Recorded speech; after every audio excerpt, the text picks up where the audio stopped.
you can even watch back. Giving players all the props or put them on blast. We don't give no hot takes, only talk facts. We're giving all our devotion, riding high on this wave of emotion. Going all out, yeah, cause this is our time. No, ain't no stopping us till we reach the finish line. All in, we came here to win. We're gonna give everything. S-I-C-K on the run. S-I-C-K, sick, sick. On fire, we're ready to fight. We'll bring the house down tonight. S-I-C-K on the run. S-I-C-K, sick, sick.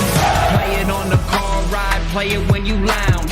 X and O, you know that we can hold it down. Shout out to my man Sammy, got it off the ground. And to all the listeners tuned in right now, got debates, analysis, and speculation. This is sports talk for the new generation. You know where to find us, got a reputation. Sick podcast, your #1 sports destination. We're giving all our devotion, riding high on this wave of emotion.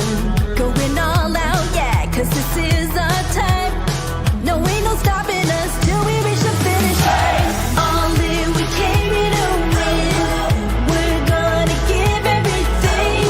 S-I-C-K on the run. S-I-C-K, sick, sick.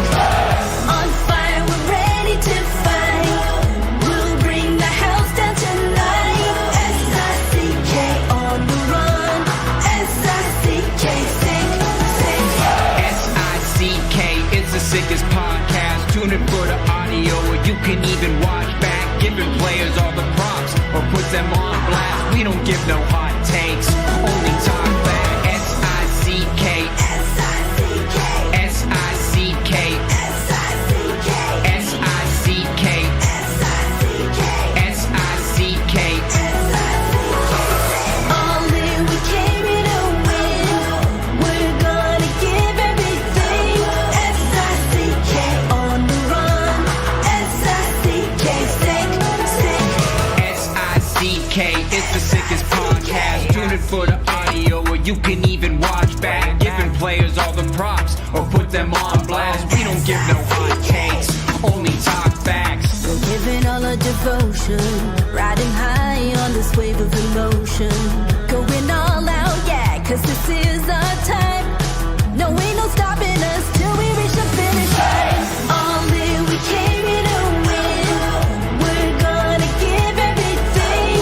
S-I-C-K on the run. S-I-C-K, sick, sick. On fire, we're ready to fight. We'll bring the house down tonight. S-I-C-K on the run. S-I-C-K, sick, sick. Play it on the car ride, play it when you lounge.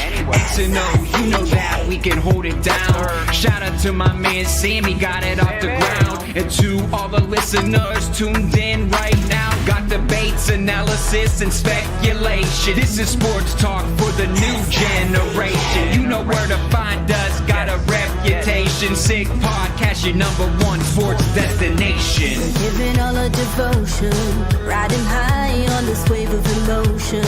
Going all out, yeah, cause this is our time. No, ain't no stopping us till we reach the finish line. All in, we came here to win. We're gonna give everything. S-I-C-K on the run. S-I-C-K, sick, sick. On fire, we're ready to fight. We'll bring the house down tonight. S-I-C-K on the run.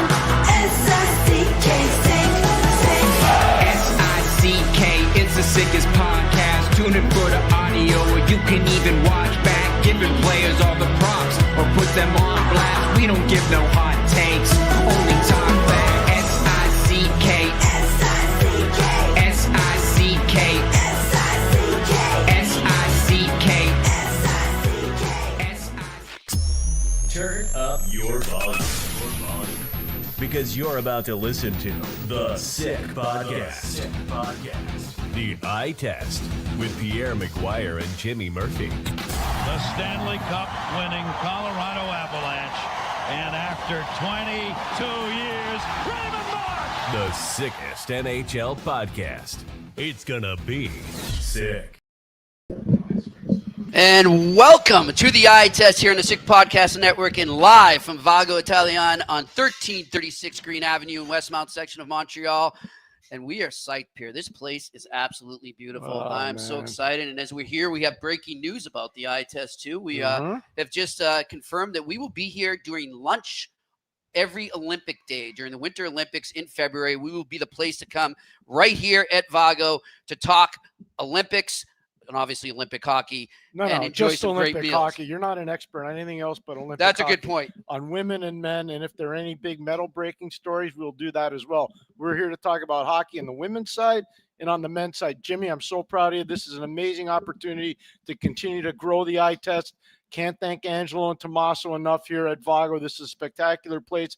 It's been in business for 23 years. I've been coming here almost since day one. So I am so proud of having Jimmy in my old backyard. Today, you know what I did, Jimmy, walking over here? I walked from my mother's to here. It's a great story. Every time I come to Montreal, I try to walk by the Forum. I always do. Right. And today I did because it brings back a lot of good memories. Championship teams, cutting school to go watch parades, going to watch my old roommate, Scotty Bowman, coach of Canadiens, watch the guy I wore number 19 because of, Larry Robinson, watch him play in the Forum. I'll never forget him hitting Gary Dornhofer through the boards at the old Forum in Montreal. All kinds of great memories. And when I got to Vago, I said, I've been coming to Green Avenue since I've been 5 years old. That's almost 60 years ago. Yeah. And how about you show me all the, well, there's new places there now, but these locations where there were things that were part of your childhood growing up. Tony's Shoe Shop was right across the street here. It's unbelievable. Oink Oink was a great toy store right across the street. I love that name, by the way. Yeah, it was really good. I used to walk my daughter when I used to be on the road so much, Jimmy. I used to walk my daughter Justine down from our house, which was about a 15-minute walk from here. And we always go buy a book. Like I'd go on these long road trips and I'd come home and I'd say, what do you want to do? She goes, let's go buy a book at Oink Oink. Oh, that's great. So I have really good memories. That explains why she's so smart. I don't know about that. Yeah. But she is smart, she's very smart. Smarter than me. But I would just say, I have so many good thoughts about this. I'm so grateful for the sponsorship from Vago and from Tommaso and Angelo. And the biggest thing is I would encourage everybody to come here because I'm telling you, you will never, ever be disappointed in the food here. Well, it's spectacular. That too. But just the fact that they've been here for so long, for 23 years, Pierre, the fact they've been here so long. And as you were showing me, all the different places that aren't here anymore, they have survived the test of time. Yeah. And that says a lot about a restaurant, especially in today's world, because sadly we see so many of them closing down. Yep. So that just shows you how good the food is and how good the service is. And I can see it already. We haven't even eaten yet, but I mean, the service, the hospitality is amazing. So glad to meet everybody here, Angelo and Tommaso. And it's great to be here finally after, promoting it on air, but to actually be here and see it in person is great. Yeah. You're going to enjoy dinner tonight. I know one thing, their passion for hockey is off the charts. Yep. I was talking to Tommaso before we got on the air, and we're talking about the Canadiens and how well they're doing. And we were disappointed, both of us, the other night. I didn't think the Canadiens played a very smart game or a very good game the other night. And, Marty St. Louis is going to have to crack them into shape tonight. They play obviously a real good team from Dallas that's coming off a big win in Ottawa. Mm-hmm. And then on Saturday, I know you're here to do your Bruins show for the Sick Podcast Network. That Bruins team has won 7 games in a row. I know they're playing in Ottawa tonight. We'll see how that turns out. There'll be a lot of enthusiasm in Ottawa because of the Shane Pinto contract, signs a 7-year or 6-year extension, right? Or glad you brought that up. 4 years. 4 years. Years. I thought it should be 8 years, but I get it. So what the cool part about the contract is for Shane, and I'm a big Shane guy, as you know, as part of getting him there. The cool part is he becomes a UFA at 30. Right. That's where I was going to ask. So he's got more opportunity to cash in, which for players like that, it's not going to be about numbers. It's going to be about what they do to play in the term that they get. Yep. And that's something, Pierre, I think you and I, before the season started, before all the extensions started to happen, we were both wondering, are they going to push for term? Are they going to push, which way will they go? Because we had heard a lot of agents were kind of pushing players to take the shorter term so they could get into free agency, but then we ended up seeing a lot of 8-year deals. Do you think we'll see a trend back the other way on short-term deals now? I don't. Okay. I think certain players will go short because, like Shane, they'll get into free agency before they get to 31 or 32, which is kind of like the demarcation line. It's hard to get the big deal after that. It really is, Jimmy. It's really hard to do that. So I think that's the thing to watch for with some of these players. But I'm so encouraged. Look, I know we do the show from Montreal, and I know you're part of the Boston show. I worked in Ottawa. I grew up in Montreal. I used to work for the Canadiens, so I kind of know the landscape here. Yeah. Ottawa's going to be really good. Well, yeah. Montreal is going to be really good. It's going to remind me so much of what used to go on in Edmonton and Calgary and the battle for Alberta. Because they're so close. They're the so proximity. close, and Yeah. the development of both teams is so similar right now. Yes. Ottawa's probably got a 1-year head start on Montreal, Right. but Ottawa's prospect pool is not as deep as what Montreal's is right now. Yeah. Like you look at Michael Hayes right now and what he's doing at the University of Michigan. You look at some of the players that this team has in Laval. Mm-hmm. You look at the depth and goal that Montreal has. It's kind of, they've got a little bit, like I said, they don't have head start. Ottawa's got the head start, but it's looking really similar. And the thing you can tell too, Pierre, when the Canadiens and the Senators play now, as opposed to, let's say, 5 to 10 years ago, it's not all Canadiens fans taking over the building in Ottawa. There's more Senators fans coming out now. Like they're winning back their fan base, which is great. It's really good. It's important. I love that city. I love that fan base. To be fair with you, I loved working there. I loved living there. My wife and I lived right downtown there. So I'm a big fan of the community. But I have to say, I think Michael Andlauer and his group have done a really good job as stewards of that organization. I think Steven Stais is doing some really good things. Travis Green is pushing the right buttons. Travis and his staff are pushing the right, but they still have to fix their penalty kill. It's getting better. Yep. The power play when they get Brady back is going to continue to evolve and get better. Getting Jordan Spence back in the lineup has been really good for them. But again, I think if you look at the prospect pool, just going down let's say 4 years from now. Okay.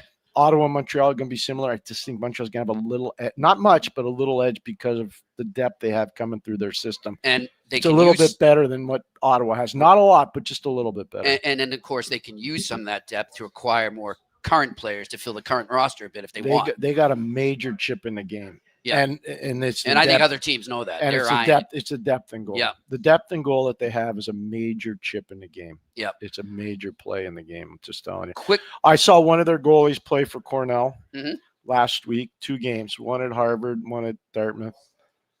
And I'm just telling you, like, he was a 5th round pick. This kid's really good. Yeah. He's really good. Back to Pinto. Do you think if he let's say if he was a UFA, would he be a 2C or 1C on other teams? He's a 2. Yeah, that's what I figured. He fits in perfect. Like you mentioned, Bergeron. He's Bergeron light. That's what he is. Mm-hmm. He's bigger than Patrice, but he doesn't. His hockey IQ is good. Yep. It's not as good as Patrice. Okay. And that's not enough. Look at Bergeron's one of the best players in the league in the last 25 years. Yeah. So it doesn't mean that Chase's a good player. He's a really good player. But is he as good as Patrice Bergeron right now? No, he's not. No. I want to go back. You mentioned Michael Hayes, one of the top prospects for the Canadiens. Yep.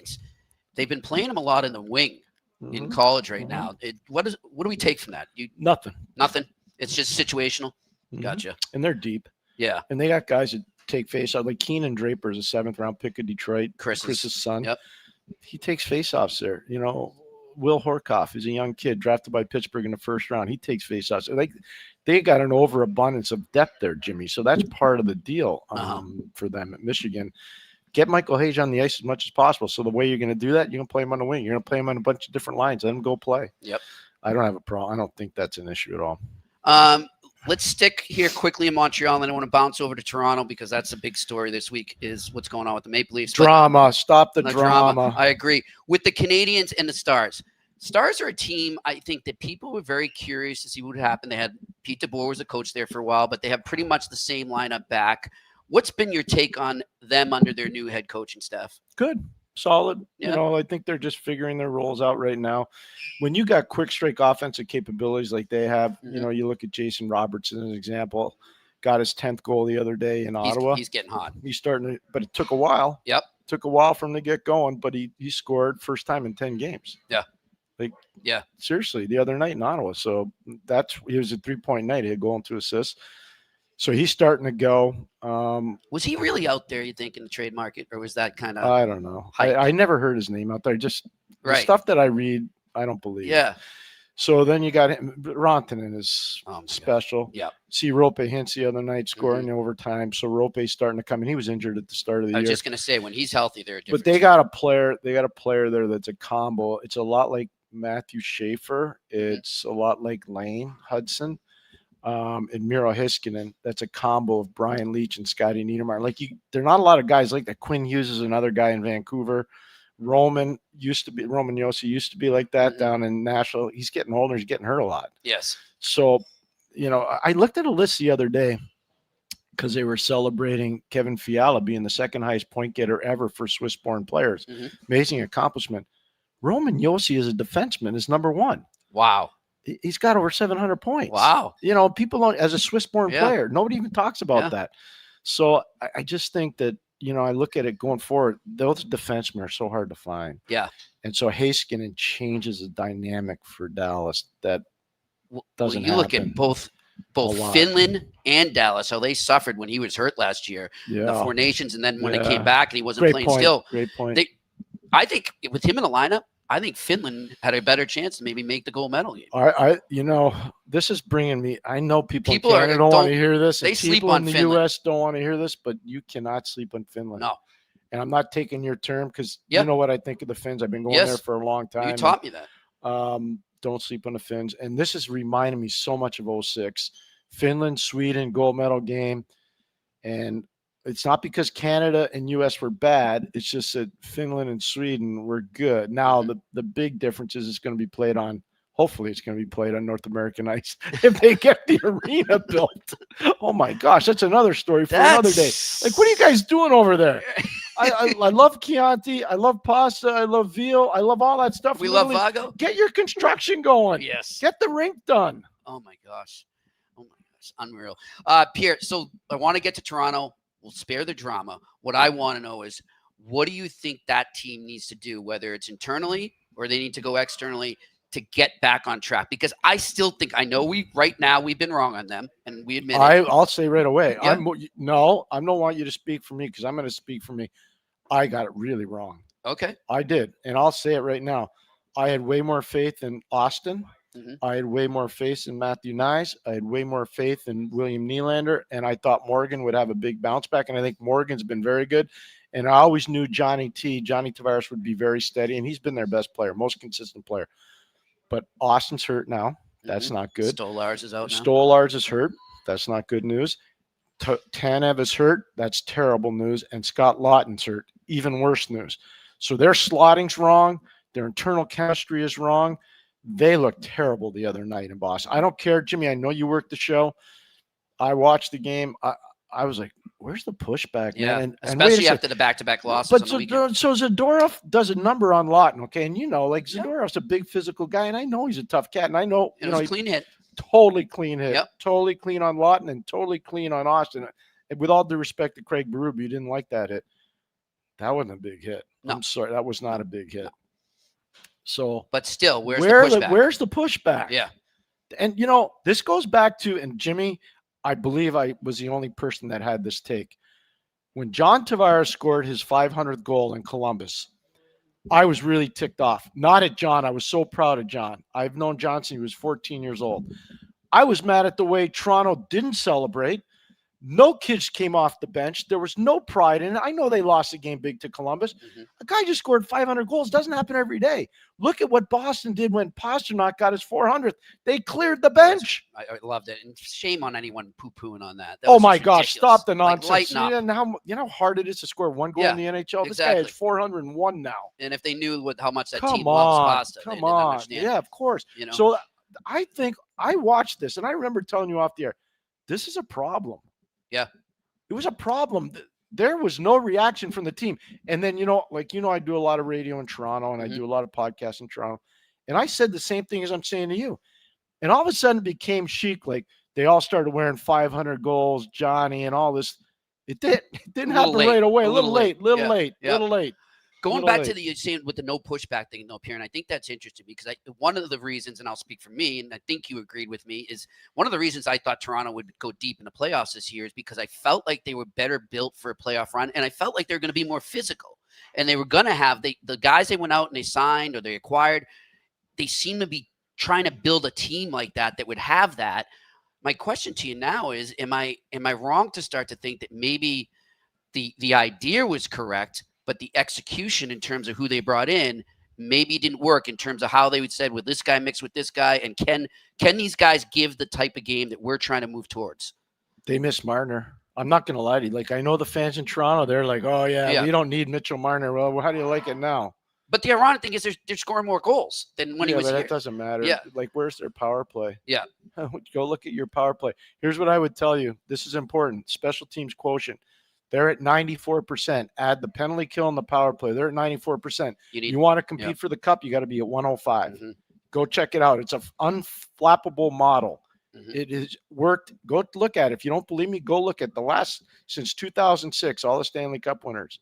Look where their special teams quotient is. Mm-hmm. It's not at 94. No. I'm just telling you, it's not. So they got to fix that. So number one, they missed Marner on the penalty kill. Okay. They missed Marner on the power play. That's number one. Tanev injury's been really tough because he's their matchup guy. He and McCabe were really good at doing that. Now McCabe's got to go from the left side to the right side. So that's a bit of a problem for him. Simon Benoit is really good in the 5-6 hole. He can't play in their first four, and that's what he's been forced to do. Mm-hmm. That's a bit of a problem. But I think the biggest thing is Nick Raw has played great for them, but they don't have Scott Lawton. They haven't had him. Now he's hurt again. And he's on again. IR. Yeah. So that ruins all the slotting. Right.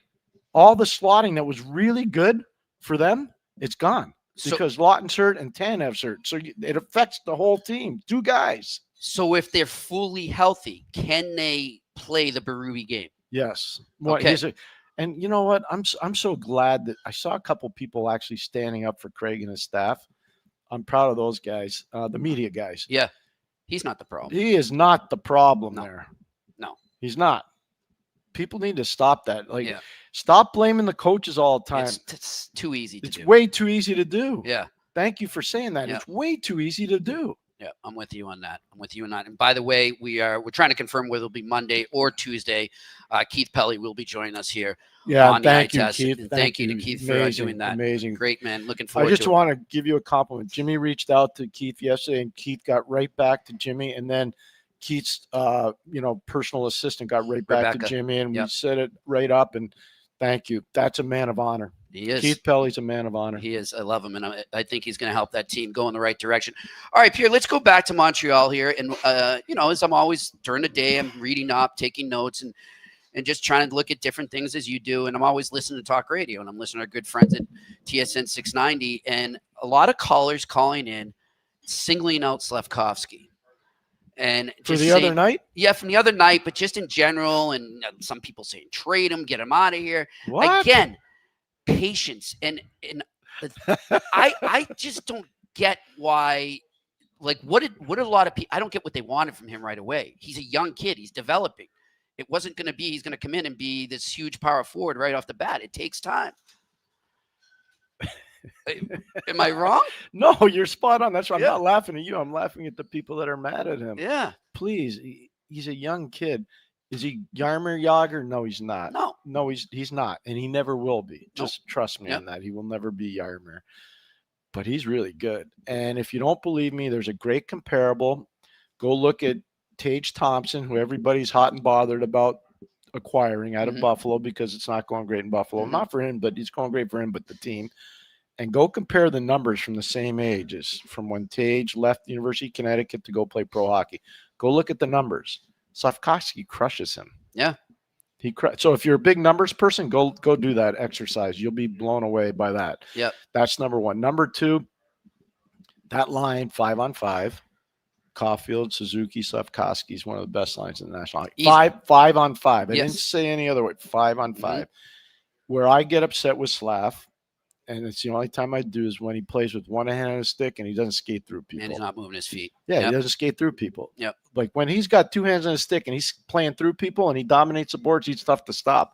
He's an animal. And I say that in a respectful way. Yeah. He's just a big, strong guy. You know what I love about him, though, Pierre? And he says that himself. Like, this is a young kid that gets it. Like, he's not going out there blaming anyone. He's not making excuses. He comes right out and critiques his game, as you just did, and said, I didn't skate enough or I wasn't doing this right. That, to me, if you're a coaching staff, is a great sign because that's him wanting to learn, him wanting to improve. And if I'm a fan, I would be encouraged, not, saying get the guy out of here. I'd be like, wow, this guy wants to get better.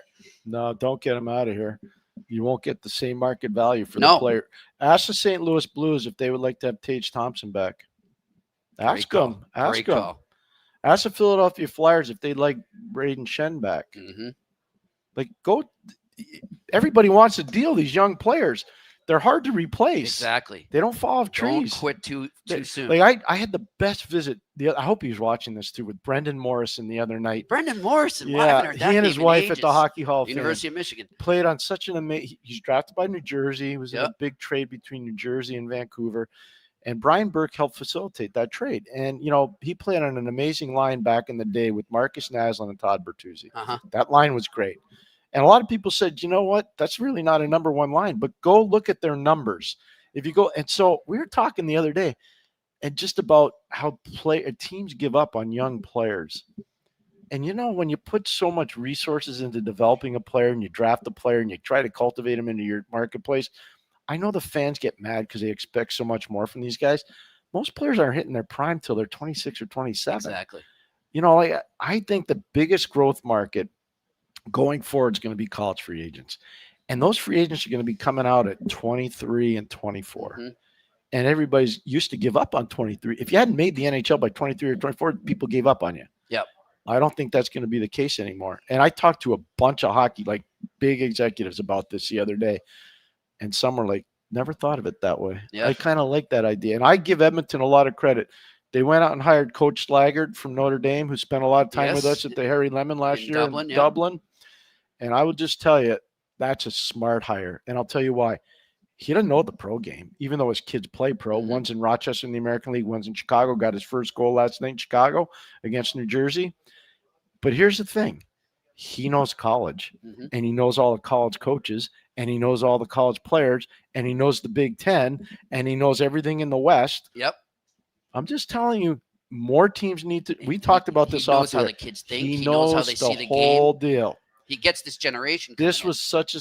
So I had long talks with Scotty about this before Bowman, and I said, I really believe, Scotty, that's going to be the next big growth area. I had an amazing talk with a guy that's a huge NHL decision maker this morning before I walked down here. And we were talking about it because he had heard me talk about it with you before on the air. And he goes, I never really thought about it that way, but I see the logic. Yeah. And I think that's going to be how, because we're going to have expansion. Exactly. You know it and I know it.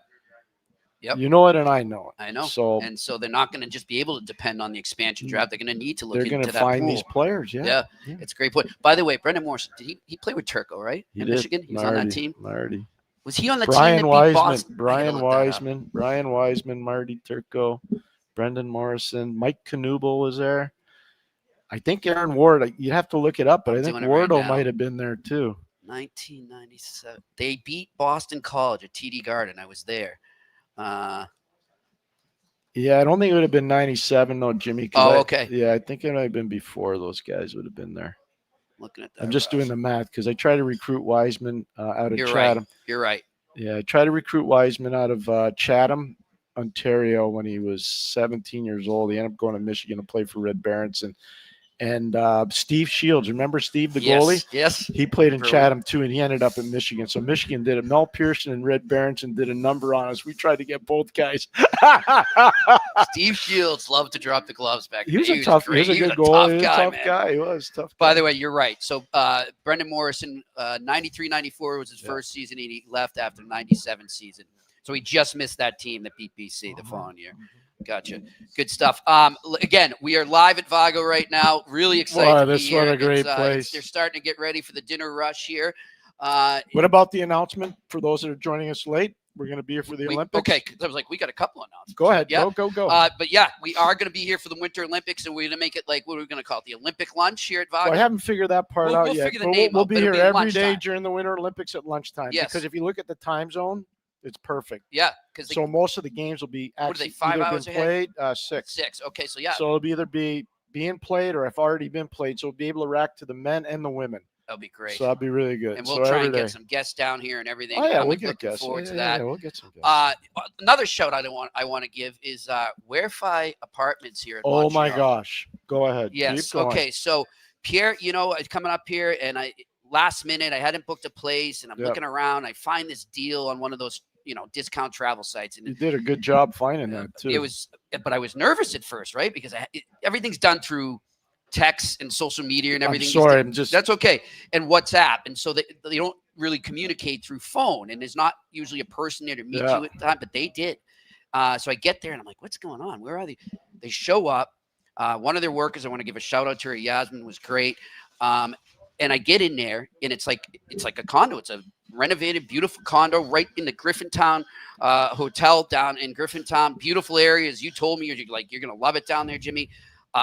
Comfortable bed, couch, kitchenette, everything. It's so set up. And I was thanking them, talking to them a lot. And one of their workers, Stan, got in touch with me, and he said, "We really appreciate your support and your kindness and everything." And he says, "We'd like to give you a 25% discount every time you're in town from now on." And I'm like, okay. And on top of that, he says, "My boss already listens to the eye test. We looked you up, and he knew who you and Pierre McGuire were right away. Cool. So we appreciate that. Thanks for listening. And we're very excited. We're going to try and do something with them as well." What's really cool is when I was a kid growing up in this town, Griffintown was tough. St. Henry, Griffintown, Villemard, it was all very, very tough. And they had really good hockey players there. There were a lot of guys that came out of all those towns. Mario Lemieux came out of Villemard. Marc Bergevin came out of Villemard. Oh, wow. The Meloche brothers came out of Villemard. Like, there were a lot of guys. And then you had Griffintown. Eddie Johnston came out of, so there were a lot of hockey players that came out of all those areas. St. Henry, Villemard, and Griffintown. My sister-in-law, I'll never forget it. She's, obviously my wife's sister, so my sister-in-law. She married a gentleman, and they have a family, but they're empty nesters now. So they just moved into Griffintown. Oh, wow. And 2 years ago, my wife and I were at their condo, and I was like, this is not the Griffintown that I grew up looking at. It's really nice there. And so if you're visiting Montreal, I would highly encourage you to go to Griffintown and walk through there. There's great restaurants, there's great pubs. And Jimmy, there's great lodgement too, right? Yeah, lodging. And I'll just tell you, you can go to werify.com. That's WERFY.com. Check them out. Really great places. And that's not their only property around Montreal. They've got condos all over the city. I think it's an amazing story. And Jimmy, good for you for searching them out. And I'm glad you brought it up, because you know what? It's great to see communities grow back. Yep. And they had to do some work there. I'm just telling you, it was a pretty rough place. Great stuff. You didn't want to go in there unless you were pretty tough back in the day. I could drop some names from South Boston. Maybe they would have known. Yes, maybe they would know some people from there. South Boston is not the South Boston that you grew up with, or when I lived in Hingham. It's kind of like Griffintown. It's kind of it is like Griffintown. Exactly. Yeah, it's changed. So, Pierre, we will be eating here later, and you said chicken parm is your go-to. Yeah, I have spaghetti aliolio, I have broccoli rabe, and I have chicken parm. I don't really deviate much from that, so it's all good. Angelo does a really good job when I come in here. Now, is that your thing wherever you go when you're on the road with NBC or teams? I try to do that all the time, but sometimes you just don't have it, so I'll have a steak. Is this one of the best? Oh yeah, it's really good. Nice. This is really. I've never. Think about it, Jimmy. I lived in downtown Montreal. Forget when I was a kid. I was here forever. But with my family, we lived here about 15-minute walk from here for almost 10 years. Yeah. So we were here a fair bit with the children, especially when I was gone so much. Mm-hmm. When I'd come home, I'd try to make it easier on my wife. Just had to. Yeah. So we would come here a lot. With the children. It was great. And I have so many good memories walking around town today. Okay, because I want to tell the listeners, but there's one thing I love about you, because you're like me, you appreciate your roots, you appreciate history. Yeah. So I'm walking with Pierre back. By the way, we got to give another shout out last night. Pizza Magpie. Magpie Pizzeria. Magpie. Oh my God, Mile End. What a dinner we had last night. And they were great. Mm-hmm. I mean, what host, and great to see Mitch Melnick as well. Oh yeah. Boris and Peter, and it was just a great time. Really impressive. And so it's afterwards, before we took an Uber, we just went for a nice walk. It warmed up a bit. It was refreshing after a big meal. And you're just showing me all these landmarks, and this used to be this, and this, and the glow in your eyes, Pierre, was so cool. It was great to see you just say, because I can see it in your face, the memories going through your head, and it was really cool. It was a fun walk. My first bike that had gears, we bought on Park Avenue, which we walked on last night. It was called ABC Cycle. It's still there. Oh, it's still there. I was probably like 5 or 6 years old, and it had gears. And I remember my dad said, if the chain gets rusty, you're going to have to fix it, oil it, because I'm not doing it for you. Yeah. So that's a story that I remember. So I think about my late dad when I walk by there. there's so many good bagel shops there, but there are two in particular that are really good that are around that neighborhood. Where was the outdoor rinks that you went to? Well, I just walked by one at Wood. It's still there? Sherbrooke. It's Oh, there. wow. I just walked by it today walking over Uh-huh. here. And so we skated there. And then there was a huge array of outdoor rinks in town of Mount Royal, right off Laird Boulevard. For those that know downtown Montreal, that's more uptown Montreal. Used to skate there all the time with a bunch of George Gavris was an old teammate of mine. Chris English was an old teammate of mine. Randy Aziz was a really good player. There's still Ken a lot of Shaw. those around here. Huh? Oh, yeah, all those guys. Yeah. Yeah, they're outdoor, but it's a little hot still Yeah. to get it going. Like Yeah. back in the day, I can tell My you, allergies are going crazy. Sorry. football season would end. Like I played a lot of football here, and then you go right into hockey. Like you could do that. Right. Kids can't do that anymore. No. It's kind of No. sad. So, like whether you won the championship or not back then in football, right after season was over, you go right to hockey. Could you find a lot of shinny games as well? Oh God, yeah. That's awesome. You don't see that as much. So anymore, what man. would happen as soon as football was over? They put the boards up for the rink on the football field, and there'd be Oh, they do it. yeah, there'd be 3 rinks across the football All field. right. And so at night you could go because they were light for football. Yeah. Right. And they would show it for the hockey. And I know back in Charlestown and Southie, they would do it on the basketball courts. They put the ice down there. And it was back in those days, there weren't too many basketball courts here. There are now. There are a lot in more Boston now. there were, yeah. But yeah, no, basketball wasn't that big a deal here, but now it's huge. Basketball is amazing in Montreal. Yeah. Now. It's awesome. Isn't it there- really is. There was a guy on Oklahoma City that won the NBA title. There's so Yeah. many good basketball players coming from Canada. That's now. cool. It's That's I awesome. think it's awesome. I think it's great. I love any type of sport, but I love it when a product grows. And We'll get to our sponsors in a bit, Pierre. But there's another game that I was focusing on tonight. I know there's tonight. Yeah. Well, There's one go game ahead. I'm interested in too. The Sharks and the Flames. How And- about the Sharkies? okay? Amazingly, they're underdogs, by the way, but we'll get to that in my Well, Betway because they predictions. played. They're playing a lot. Yeah. And yeah. Pierre, we touched on it a bit last night, but I want to expand a bit on this when I brought it up. I've noticed so much, and a credit to Wasowski and his staff. Brian Wiseman's on that staff. Yes, by the way. there you My go. buddy Brian Wiseman's on speak that of the staff. devil. Yeah. They are so much more structured, Yeah. even since the beginning of the season. They were, if you look at them last year, they were excited, a lot of skill, but it was pond hockey. And now they're buying into the system. So I'm going to give And they're Mike playing Greer, low-scoring games. you got to give Mike Greer credit on that, though. because So he- Ashkarov, the goaltender, has Mhm. done a very good job. He's been really steady. that He's was a been- great trade. He's been really steady. But here's the biggest one. Go look at the birth certificates of some of the guys in defense, Mhm. whether it's Nick Leddy, whether it's Klingberg. Go look at the older guys, whether it's Dmitry Orlov. They're well over 30, all those guys. They're probably closer to 40 than they are to 30. And it makes a difference when you have those guys that are older on the back end that can teach the young guys how to play and hold the forwards accountable, Jimmy. It's really important. Like, go look at the ages. So the youngest defenseman right now on that D is a 2006. It's Dickinson. Yeah, but he was a first-round Yeah, pick. He's a and then really they've good got player. Vincent Iorio, who's a Yeah, 2002. but Vinny's an 02. Yeah, I and used then to they got- coach him in the summer, and he was a waiver pickup from Washington. I'm going to murder the pronunciation of the name, but the kid they got from the Devils, Mahmoudoulan. yes, he's at 02 as well. But that's it. The rest But of them are all those 90s. 02s are 23 I know. that have been playing pro hockey for Feeling a 3 little years. old. But then go read the other guys. Yeah. So Look, then you've got let's see. what's Letty's age? Letty is a 91. So how old is that, Jim? He's March 20th. So I'm not a mathematician, Pierre. Come on. He's older. 34. Yeah. Yes.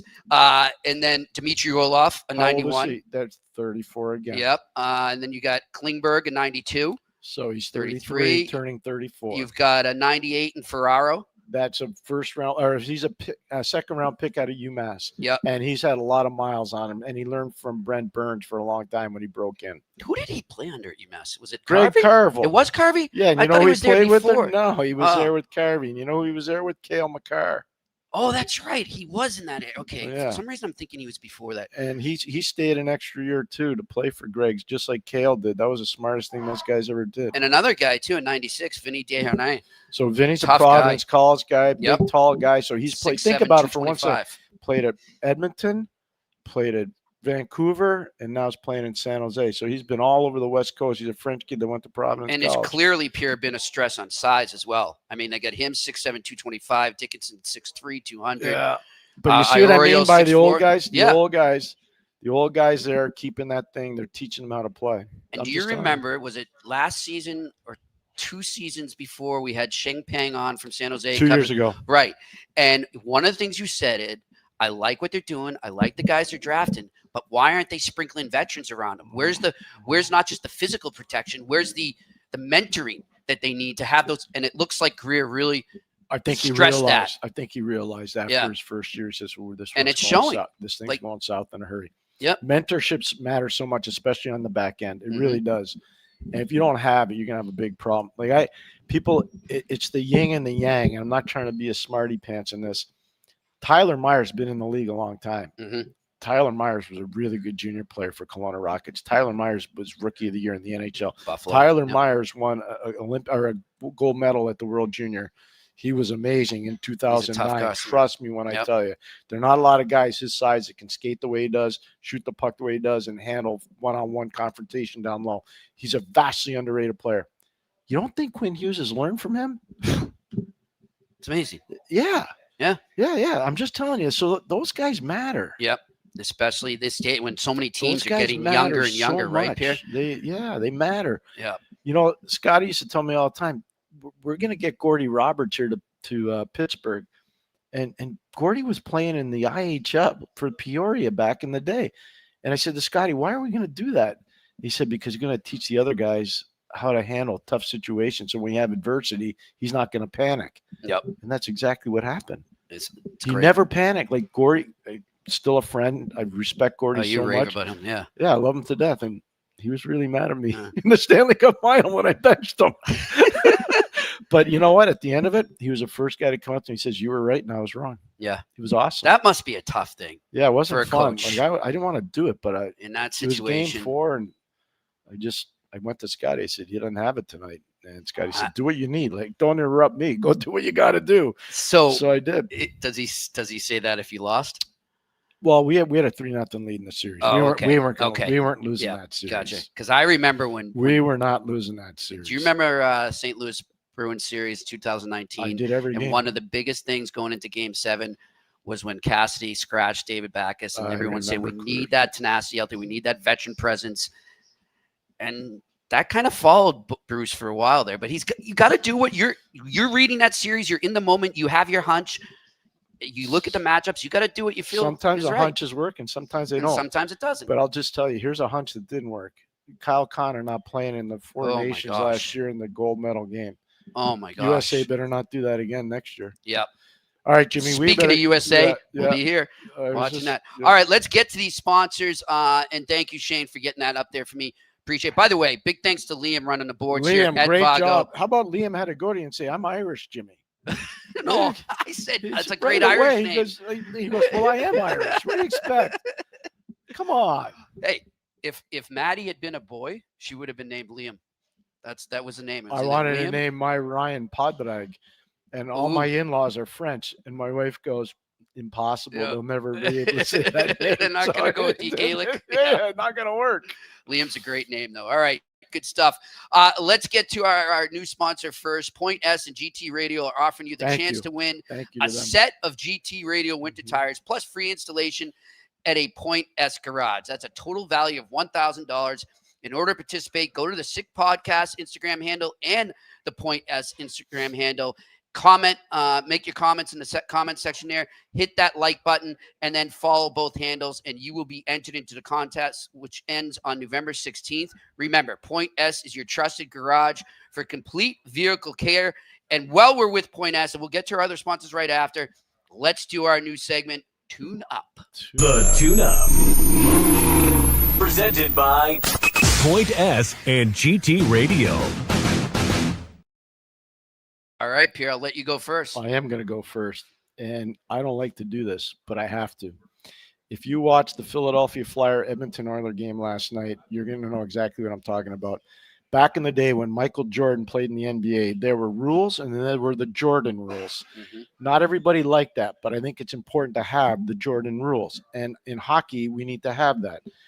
I was coaching a league when Mario Lemieux and Wayne Gretzky used to be physically accosted and abused by opponents. It wasn't good. It got to the point where Mario actually called the NHL a garage league. I remember that. And that happened on a Sunday game in Washington. I was right next to him when he made the comment. And you know what? He was right. He's right at that time. Last night, if you watched that Philadelphia-Edmonton game, and I don't blame Rick Tocchet at all or the Flyers. I do the same thing. Mhm. But the referee's got to tune up. You can't let some of that stuff And it happen. wasn't just once. No, this was It's like constant. nonstop. And I'm proud of Rick. He's coaching his Yep. butt off there in Philadelphia. And this is not against the Flyers. This is a tune-up for the refs. You got to be aware of this stuff. You do. And I'm telling you right now, like, we got so many great young stars in the league right now. Yeah. The game plan is going to start to go after these guys. And Yep. if they start to fall by the wayside because there isn't any calls, or you're just letting, Marcus of Queensberry rules happen, Mhm. or as they used to call it, jailhouse rules, no good. So tune up. All right. And my tune-up is actually from that game as well. But I'm going to look, Pierre, and I agree with everything you just said on the officials. I'm going to look to Connor McDavid's teammates. Where was the pushback after that? I didn't see much of it. This is your captain. This is the superstar in the league. And you guys are having a pretty underwhelming season so far. Yeah. That's a chance for you to rally around that and play as a team and stick up for your captain. So my tune-up goes to the teammates of Connor McDavid. Well said. That's a good point. And I didn't even think about that, but that's a really good point. All right. Jimmy. And of course, let's go to where we are right now. Vago Italien. We are so psyched to be here. I'm getting very hungry. I'm starting to smell it right now. They're open 23 years, and man, that is longevity. Not many restaurants can do that anymore. Private dining rooms for any occasions, which, by the way, you saw me. Awesome stuff, by the way. I highly encourage NHL teams or anyone coming in here with a big group that needs a group. They got a great back room there. You want to talk to everybody here at Vago. Plenty of free parking after 6. They're open Monday to Saturday evenings and lunch Tuesday to Friday. Fresh quality ingredients, old world Italian classics, and new Italian. Come see Tommaso, the most popular man in Westmount, and the partner right here in the front of the house. Come to Vago, and we're here. Don't forget Angelo. And Angelo, we got the whole Angelo, crew. my goodness, great. You're not eating tonight if you don't salute Angelo. You gotta be patient. By the way, Angelo's nephew plays for the Syracuse Crunch in the American Hockey League, Lucas Mercury. Oh, wow. Yes, and he's a very good player that played at UMass. Where do you go to school? And I was going to Do you like my notes on that? Pierre, I know you don't need notes, but you need to have patience. I was getting Angelo. No, you weren't. No, you weren't. Yes, I was. Come on now. Good stuff. I'm happy to be here. This is great. And like I said, what a setup we got here from the Sick Podcast Olympics team. coming up, February. Let's do it. Every day at lunch. All right, and let's get to the picks right now with our wonderful friends at Betway, where you can still go and bet the beauties, and you can still get that amazing deposit matchup bonus of up to $300 on your first deposit. So if you're watching right now, scan that QR code right in front of you, or if you're listening, go to the website, click on the members section, and fill out your details there to create an account, redeem the welcome offer. Remember, this offer is only available for new customers. You must be 18 plus. Terms and conditions apply. It is not available in Ontario, and always bet responsibly. All right, Pierre, I got a lot of games I'm looking at today, but don't go crazy. I'm not going crazy. I'm going to narrow it down to 3. Good. I'm going to start in Toronto, where the Toronto Maple Leafs are hosting the LA Kings, who came in here and gave a little slice of humble pie to the Montreal Canadiens with a 5-1 victory in Montreal the other night on Tuesday. I like this game. I'm not going to go with a side there. I kind of like Toronto, but I'm going to look at the over-under there, go under 6.5. I think it's a tough defensive battle. I think Toronto's going to try and be more structured and focus a little more on the defensive end of the game. I'm going to come back. Hold on 1 second. Yep. I just have one little interesting point on that game. Anze Kopitar is one of the best players that we've had in the National Hockey League in the last 20 years. He has never scored a goal in Toronto. Wow. Never scored a goal in Toronto. Well, you know what? On that note, sneak a little Anze Kopitar ATG anytime goal. I'm just why not? Pierre may hit the lottery for you there if you try it. He's due now. I know, but wouldn't that be something if it happens tonight after you said that? All right, my next game I'm going to is the Dallas Stars here in Montreal tonight at the Bell Center. I'm going to go with the Canadiens to bounce back and Jakub Dobeš to have a great game between the pipes. I like the Canadiens here on the money line, minus 118. And then as I referenced before, surprisingly, San Jose in Calgary, I get it. They just played, but they are underdogs to the last place team in the league right now, the Calgary Flames. I'm going with the San Jose Sharks at plus 136 on the money line. So let me ask you this. What are the odds on Kadri being traded and Rasmus Andersson being traded? You can't look that up yet, but I'm sure it will get up there soon. Probably more as we get to January. No, before that. Ooh. A little wink there from Mr. McGuire. I'm just telling you. All right. Interesting stuff. I'm surprised, too, with all the trade rumors that they don't have that up there yet at all the betting sites, but I'm sure they're going to get that soon. No, at some point, but it is early. They have everything. But I'm just telling you, like, Calgary now has to understand where they are. Realistically, it's not happening. They're not pulling a 2019 St. Louis Blues. That's not happening. So they got to figure that out internally. And if they look at their prospect pool, while they do have some very good prospects, they don't have a plethora of them. You know, one thing I was looking at, Pierre, just sometimes you look at, they have which play will players score over or under 70 points or over or under 80 or 100 and so on. Does Celebrini go over 70 points? Oh, yeah. Yeah.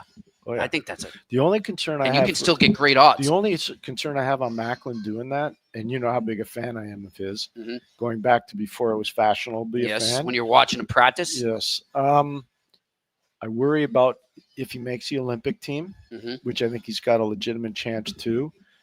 What's a fatigue factor like? Wear down. Coming back from Italy, the pressure and the scrutiny, and World Junior, I know these players are different, but World Junior usually takes 10 days to 2 weeks for guys to get back into the flow, especially when it's overseas.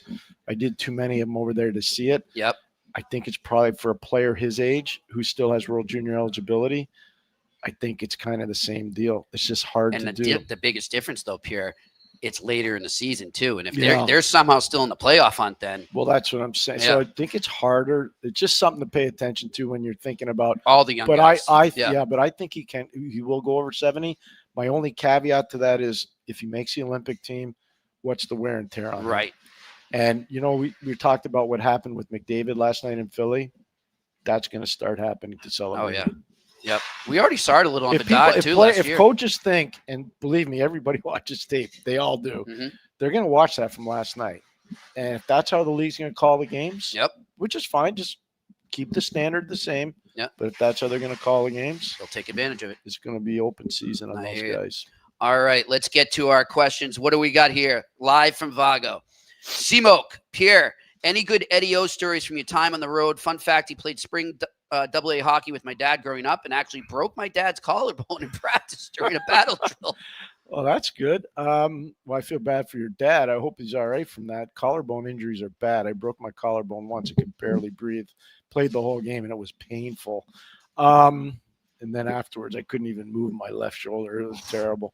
Anyways, I don't really have – you know what? I worked 15 years actually with Eddie. 1 year I was with John Davidson, and then John went to St. Louis as a president and GM. So I worked 15 seasons with Eddie. I watched a lot of games. Eddie watched games, but he watched them in his room. He liked the horses too. So I don't really have any good Eddie stories, but I know he's now part of the Hockey Hall of Fame selection committee. He sits on there with us. Yep. He was a really good addition to the Hall of Fame committee. I think he's going to bring a very unique take to the voting, which is great. I think that's important. But I never really hung out with Eddie on the road, so I don't really have any stories on that. Just because I go to watch games all the time, and you know everybody has their own thing when you're on the road that much. Yeah. And he was working for the Hawks too, so he had multiple levels of different work. I was working first for TSN and NBC, and so I would come in late because I'd have TSN games and then NBC, or I was just doing NBC, but I was doing games all over. I was doing like 225,000 miles of flying a year. Yeah. NBC Sports Network. Yeah. So it was just different. So we didn't really hang around much. All right. Next question. Franco, what are your thoughts on the progression season of Luke Hughes so far? Good. I wish he hadn't have been in the contract stuff at the beginning. That hurts all of them. But he's coming around. Luke's good. Their team is good. Like you look at their team right now, think about it. You know, I sent you the text from his father the other day that we were talking. Thanks again to Jim. For your birthday. Yes, he wished me happy birthday. Appreciate it. Yeah. But I was just telling him I think New Jersey is going to be a really tough out. And part of that is because of Luke and obviously Jack. And, you know, you look at the way they play as a group. They're set up down the middle. If you go 1, 2, let's just say they do 1, 2, 3. Jack, Nico Hischier, and Dawson Mercer. That's pretty solid. That's really that's hard. And they're not even healthy in the back end. That's hard. That's what I'm saying. But that's set. So you slot through the middle. That's hard to do. They're getting good goaltending. And Jake's been phenomenal. Jake Allen has been if they didn't have Jake Allen right now, they'd be in huge trouble. 100%. Because Markstrom's been too up and down. And he's been hurt. I think the contract kind of fouled him up a little. Now he's signed to an extension. Exactly. But no, I think Luke's been good. And I think he'll just keep getting better. All right, let's do it. What do we got? David Robinson, saw some ticket prices today. Lowest in Ottawa was $12. Wow. Well, The lowest for the Habs game in Montreal was $175. Some markets are really rough for working class fans. Can anything be done?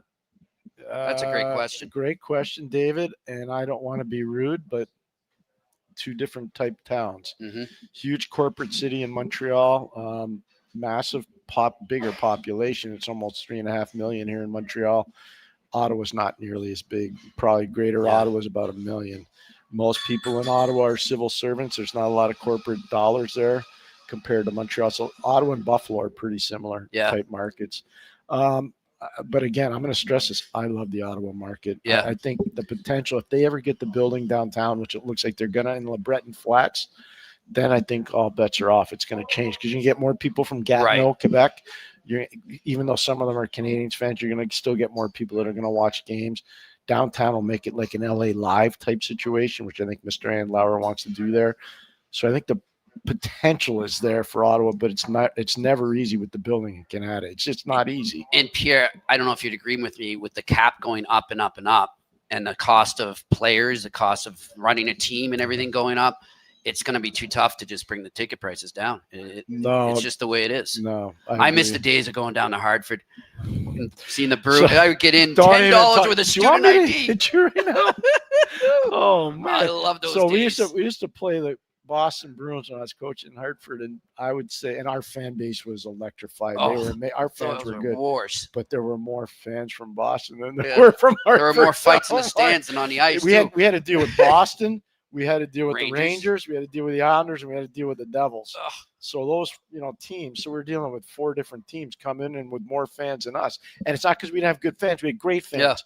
Yeah. We just got outnumbered. Yep. We just got outnumbered. Yeah. That's just a reality. What are you going to do? $10 a student ID would get you a ticket and a beer. So last night when we had dinner over at Magpie, yes, I was telling the ownership of Magpie and some of the people that were with us. We had 12 people at dinner last night. I said, it's interesting that everybody talks about those cheap tickets. I said, I remember going to Montreal Expos games for 50 cents. If you were a member of the Young Expos Club, which was in the Bank of Montreal system, you had to have like $100 in a checking account or savings account. My brothers and I all did that. Was this a Jerry or an Olympic? No, a Jerry. Okay. And we were going to game. We would take the 92 bus down Van Horn. I'm not kidding you. Sorry, not down Van Horn. We take the 92 bus along Jean Talon. Okay, I'm just telling you. And it would go right to Jerry Park. And we'd get off the 92 bus. That was 8 cents a ticket. It was 8 cents to get on the bus. I'm not kidding you. It was an orange ticket, and you had to have a pass, a student pass. 8 cents to get on the bus. Wow. And then we would go to the game for 50 cents. My brothers and I. It was amazing. Yeah, Regan, Ryan, and I. Man. We would go to the games. My 2 brothers and I. It was our poor sister. She didn't want to go. So we left her at home. All right, what do we got? Randy Workman. What's up, Randy? Do you think Matthews will ever be what he used to be before the injury history? I hope so. Yeah. I'm watching that. I'm really feeling bad because I'm a huge Austin guy. And I remember when Austin was ripping it up at the start. And I remember doing an outdoor game in the football stadium and soccer stadium, BMO Field, ironically enough, Bank of Montreal Field in Toronto. And they played Detroit, and he was so good in the game. And I interviewed him afterwards, and I said, there's a Mario Lemieux cool to your game. And there really was. He's a left shot. Mario's a righty, so that was probably the only difference. And Mario talked to me afterwards, and he said, I saw that interview. He said, are you sure about that? I said, oh, yeah. And he says, I love the way that guy plays. Yeah. Mario said that to me. He says, I love the way that guy plays. So he was trending like that. Yeah. And I don't know what happened. I don't know if it was Mike Johnson or somebody I saw the other day, Pierre, and they were saying how the velocity on his shot has drastically decreased. It's not the same. No way. So what does that indicate to you? He's got an injury. I mean, and it's a recurring. Yeah. So I don't know if it's a bursitis. I don't know if it's an arthritis. I don't know if it's a flexibility thing, but it's definitely, whomever said that, I completely agree. The velocity is not the same. I agree. It's tough to watch. All right. Next question. Ethan Russell, do you think an NHL team will sign Jack Musa after his college season as a UDFA? He's a big weekend coming up for UMass. I love you, Ethan. Guy, We're going to have those UMass questions. By the way, you like the UMass colors, Ethan? There we go. Oh my gosh! I was talking to our good friend Nathan Strauss today. I saw that. He sent me a text Nathan there. and I were talking. By the way, today. pretty cool what they did for you in Pittsburgh radio. Thanks. Yeah. You know what? I'm so proud to be part of my hockey family in Pittsburgh. You are It's always great. a Penguin. I will always be a Penguin, even though I love the Montreal Canadiens. I'll always. Be But a back Penguin. to Musa. Yeah, he's a good player. Uh-huh. Lot of energy. I don't know. I mean, he's going to get an opportunity to play pro. I just don't know how it translates. Okay. All right. Next question. Yep. Paul Cormier. What's up, Paul? Hey, guys. How difficult is it to decide how to trade a player or draft picks or combo, if both, for a supposed proven player, but not knowing about how the chemistry will mesh on your team and with your coach? It's not hard at all. If you do, the prior Know your preparation play. prevents potential problems. You got to know the inside and out on all these players. So you start tracking them at about 15 or 16. You compile information. You're continually adding information to the portfolio of the player or in the profile of the player. And then you find out that not every team does that. Obviously, some of them swing from the hip pocket. And never fall in love with your players. Never. It's a Bowman thing. Never fall in love with your players because they're like racehorses and ex-wives. They cost you money. There you go. Next question.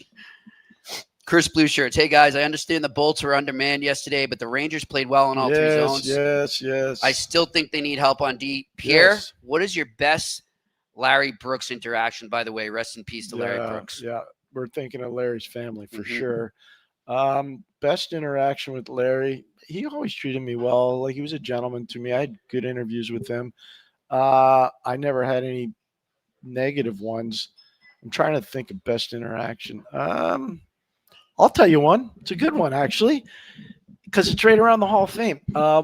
He was mentoring Molly Walker, who's now taking Larry's place. UMass grad, by the way. Yeah, and a really competent hockey She's writer. done a great job. Yeah, she's done very, very well.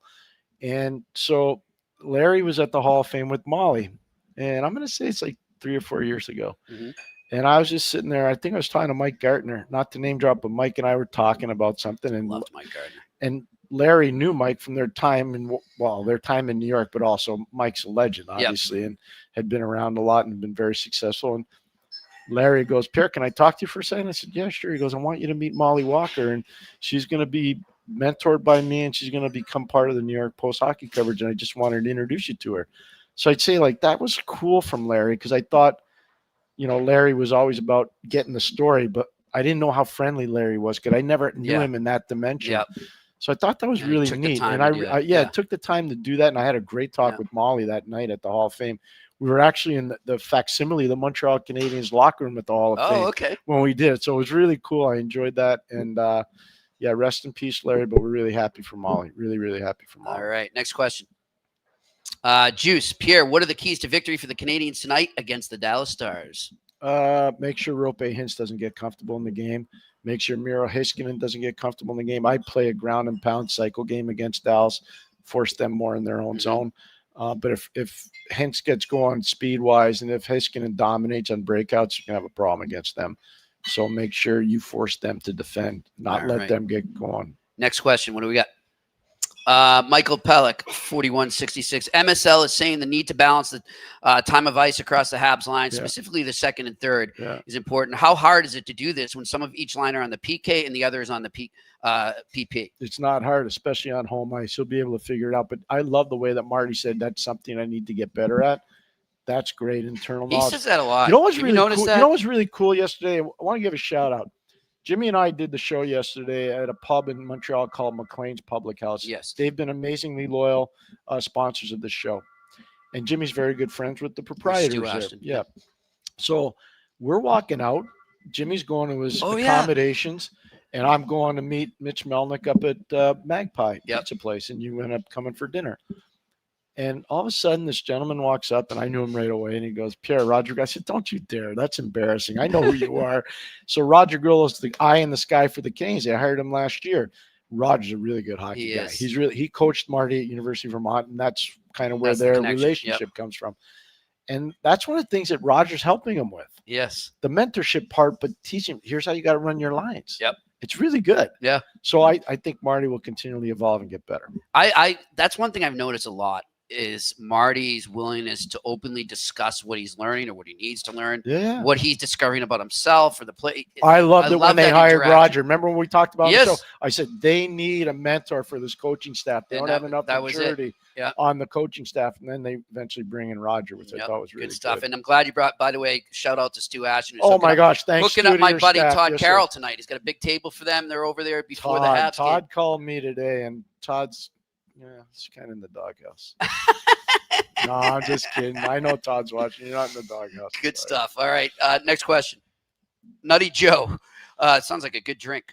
Question: what is the Habs' second biggest need, player-wise, after a big left forward that's good on the faceoff? I'd like another defenseman. All right. Like it. Not so you don't have to rush guys. Yeah. Good point. Good, solid veteran. Yeah, I worry about Gooley's injuries. Like, they need Caden back. Nobody's talked enough about. By the way, he's probably the most underappreciated part of this team right now. Yeah. I read all the columns, French and English. Yeah. Like, where's Caden Gooley's name? I know. Do they even know he's part of the team? Well, it's 'cause he's always hurt. It's I know, tough. but they need this guy. I'm telling you, he's a heck of a player. But that's a good call. Jimmy, I watched him play in Prince Albert from our Habs side. I watched him play for Edmonton. Yep. In the Western Hockey League. And I'm just telling you, the Oil Kings, and I'm telling you right now, like, this guy's a really good player. Yeah. Telling you. But that's a good call. Get somebody just in case. Got to get somebody in case he goes down because they need this guy back. I'm just telling you. All right. Next question. What do we got? John Palmieri. Love the pod, gents. Thank you very much. Do you see a time when the NHL reverts back to the old school playoff format? I don't. They should. You don't? No, I don't think it's – Gary Bettman seems hell-bent on not doing it. That's why I say that. I think they should, but I don't see it happening. Okay. 20-plus years, the top 8 teams from each conference qualified for the playoffs.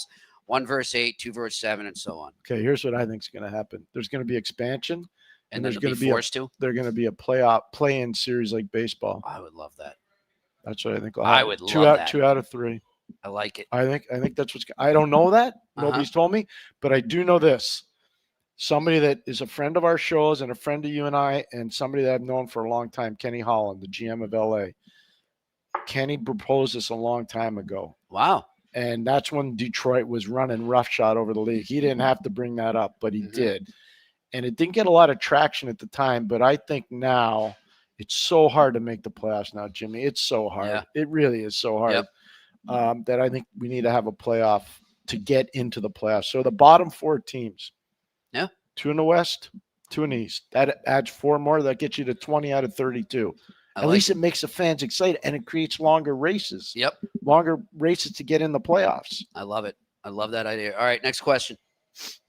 Tag-N2H. If you're the Isles general manager, do you trade Paju or Lee before the trade deadline? No. And get a second or maybe a first in a strong draft or re-sign them to keep them around to mentor? Paju I might, but I'm not trading Anders Lee. He's my captain, man. I'm I would telling be you, that trading guy's Lee. got game.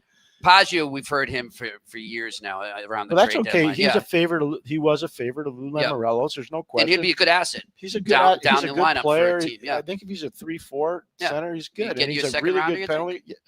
Third. Yeah. Okay. Yeah. All right. But that's it's not a bad thought. But I wouldn't be trading Anders Lee.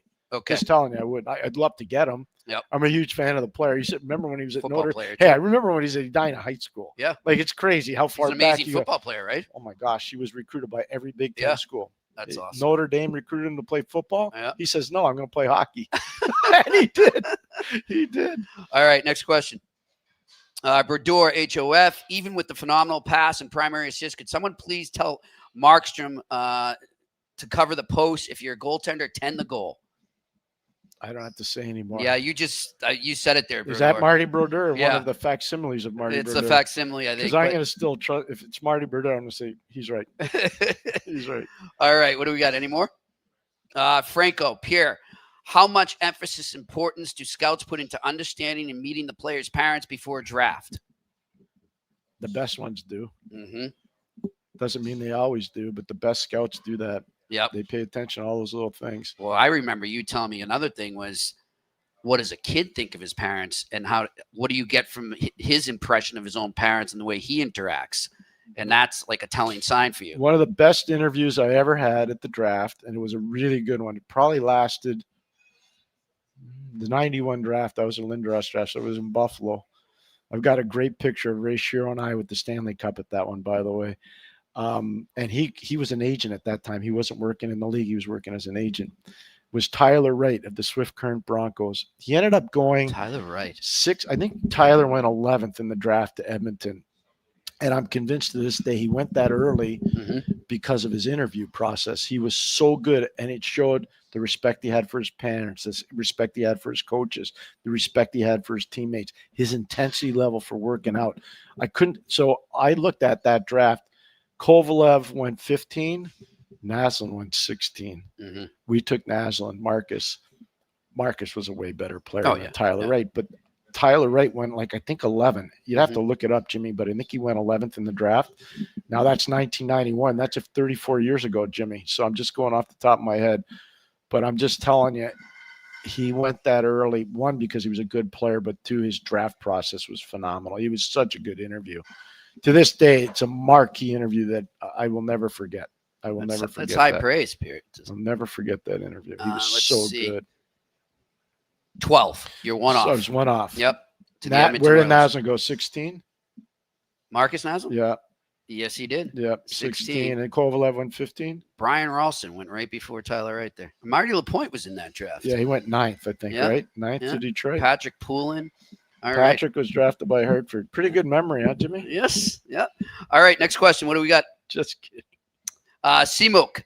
Pierre, can you give a shout out to my son Elijah, who got asked to try out for the 2019 Illinois Selects AAA tourney team? Elijah, way to go. I'm so proud of you. Way to go, Elijah. I'm so glad for your passion for hockey. I'm so excited for you and your family, and keep on having fun with the game. It's an amazing way to go through life, and it's an amazing way if you're fortunate enough to make a living. It's awesome. Way to go, Elijah. So proud of you. Way to go. Keep working hard, buddy. All right, next question. I think that's it. Great questions today. Really a lot of good ones. Thank you to everybody here. This is Yes. outstanding over at Vago in Montreal on Green Avenue. One of the best communities in Montreal is Westmount, and Green Avenue is right in the heart of Westmount. It's not hard to get here, and it's a spectacular place. You have to make reservations to come here, though. You've seen the room. Oh, yeah. It's jammed. Beautiful. It's full. The decor is amazing. Yeah, it wasn't Absolutely. always this nice. I'm going to ask the guys when they decided to rehab because it looks beautiful. I'm on them. I'm on Angelo. I'm on Tomas. I got to find out. I'll tell you one thing. Anello better not have designed this. Well, that's our boss. Yeah. And Yellow, by the way, great job by him getting everything down here for us. What about appreciate Liam? the hard work. What about Shane? The patience on this guy. Hey, Liam, one-way right? street. You're throwing me under the bus. I'm going to have bus tire marks on me all day here. You will.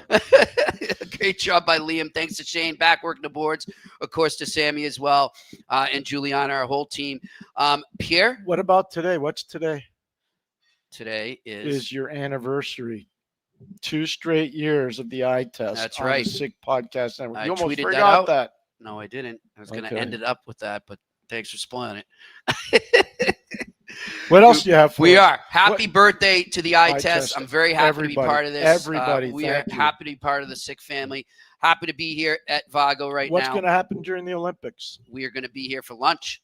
Every day during the Olympics, we will be here. I am so proud of that. Tommaso and Yep. Angelo, thank you. And I'll work We're out so my excited. accommodations with Wi-Fi. Looking forward That's to it. already done. There we you go. You're in. There we go. All right. Thanks to everyone here. Thanks to all of you for watching and listening. Thanks to everyone for their great questions. Good job, partner. Good stuff, my man. 2 Looking years, forward to it. baby. I 2 know, huh? years. Congratulations. 5 more, Like then it. I'm divorcing you. That sounds like right. That's a hockey marriage, right? That's right. 7 years and out. All right, good stuff. We will be here again, as Pierre said, during the Olympics. But tune in again here on the Sick Podcast Network every Monday through Friday, 4 to 5 p.m. live. And by the way, taped a great interview today for On Campus tomorrow with Joe Battaglia, one of the best goaltending Is he coaches coming over ever. to Ireland? He is coming over. He's Okay, looking good. forward to it. He said the first round of Guinness is on him. He wanted me to tell you that. Yeah, I'm going to And believe it when I you see know it. what, too? I want to tell everybody, watch it because Joe had some great insight on goaltending today. Well, Not he just was at a the goal- he was NHL a- level. Just so It- everybody knows, yeah. Joe was a great goalie at Harvard. He coached men and women there, but what he really did where he's great, he was a goalie coach for the Boston Bruins, Boston Bruins. back in the 80s and the 90s. Yep. I used to work with Joe at all these And hockey he- camps. like me. He really knew his stuff. Joe knows his stuff. Arlington, Mass native Yep. like myself. Yep. It was great to Yep. talk to him. So check that out tomorrow at 4 p.m. And for all you Bruins fans that are coming to Montreal for the Bruins Habs game on Saturday, we are going to be there tomorrow with the Bruins Vibe podcast, 5 to 6 p.m. live. So come on down to McLean's Public House. Stu and the crew will treat you great, as will I. Could Hope I give to one see you more there. shout out before you go? Yeah, sure. So I have the good fortune of being invited to St. Lawrence University this weekend for our late friend Ray Shero, who passed away this past spring.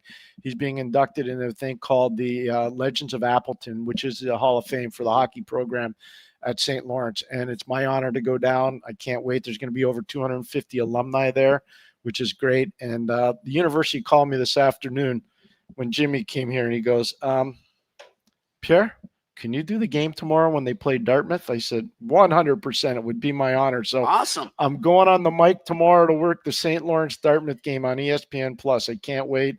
And thank you to Randy LeBrake and everybody at St. Lawrence. I'm proud to be a Laurentian too. So thank you. Well, congratulations and have fun down there. I know I you'll do will. well with the speech. All right.